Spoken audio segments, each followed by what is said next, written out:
Hello everyone. So I have for you today the AT7 fighting in a city. I'm also going to do the AT15 fighting in a city. The idea here being showing you both how to fight in a field with this thing, with these AT tanks, and how to fight in a town.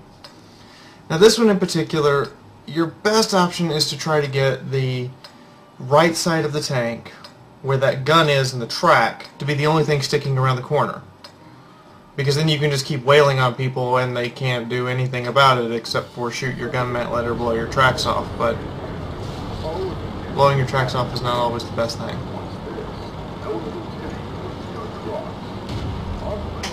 So we're going to cruise up here. As you can see, I've also cut down the voice mod, so it should be barely audible on the recording. In the meantime, let's roll up the hill to Himmelsdorf. I cannot emphasize how slow this thing is. Oh my god, have some speed, please. I mean, it is over 50% of the way to its top speed going up a hill.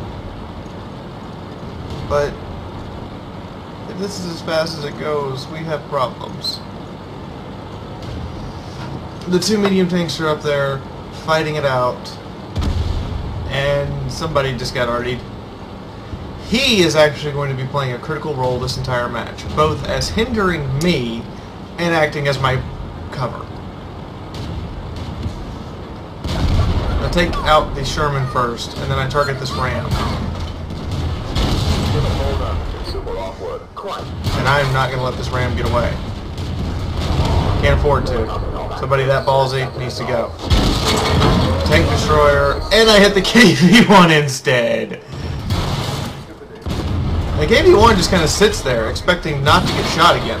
This T-67 is just breaking my track over and over again, and I fix it and turn enough that he can't actually get the side shot on the sprocket, and therefore reduce the damage to it. I track the KV-2, I take aim, and then I go, oh, T-67, yeah, you are a DPM machine, you need to die.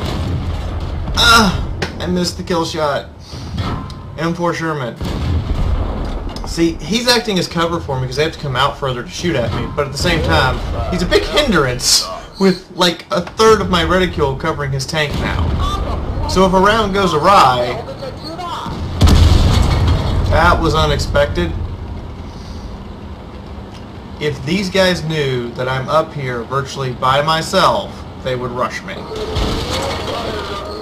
Sparliner is pivotal in these tanks. I cannot emphasize that enough. It saves you so much, especially at tier 6 and 7 with the AT8 and 7, when you have KV2s and SU-152s coming in at you with high caliber derp guns.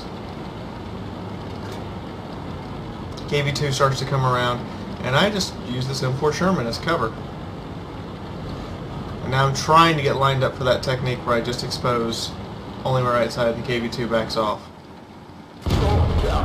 The one spot I can't pin. He just misses me because he's nervous that I'm going to shoot him again.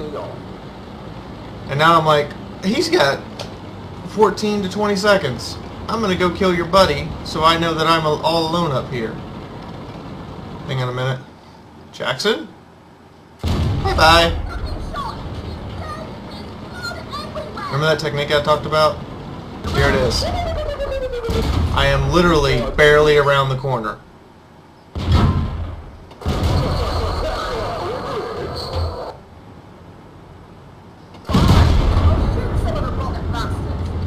And the KV-2 is fast enough to get in and take a shot, but my traverse, the traverse on these things is amazing. I literally traversed 90 degrees in less than 10 seconds.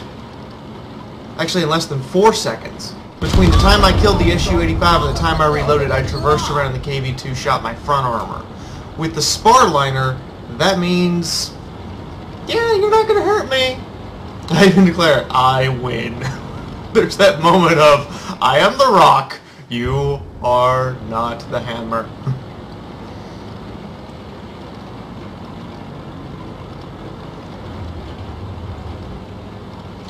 So now I'm just rolling over, and I look and I go, huh, there's nothing up here. Where's that scout tank? What the? She's AFK! I go full on ramming speed at him.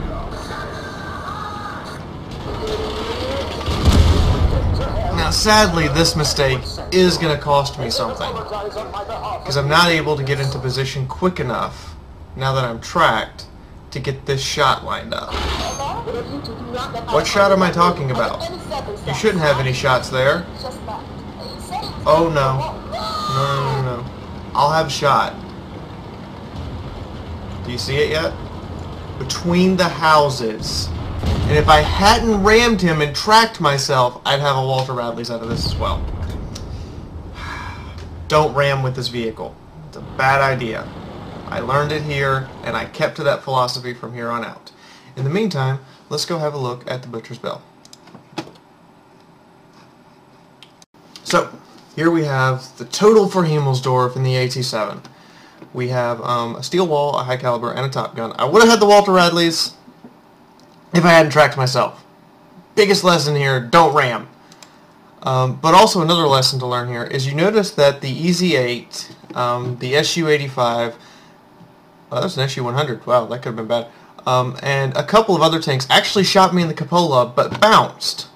Any Tier 6 and lower tank, on average, does not actually have the penetration, unless it's a big TD or a heavy tank, to pin that cupola. It's still got 100 and some odd armor on it, so just shooting at it is not going to be effective enough from the front. You need to get beside it and then shoot it, because it actually has an armor diagram that is different based on the angle you're shooting at it from, the front being the strongest still and the sides and rear being weaker. In the meantime, I also noticed that our team actually has more zeros than theirs, and I did average this out. Our team, on average, without my vehicle, dealt less damage than their team.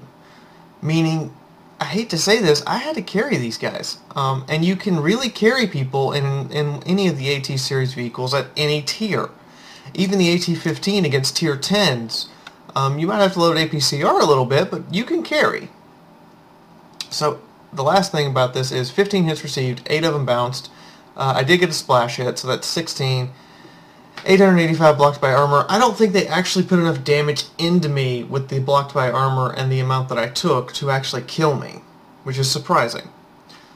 So, I hope you've enjoyed the AT7 in the city. I'm going to be doing the AT-15 in the city next. Stay tuned. This is Fiaura the Tank Girl signing out for now.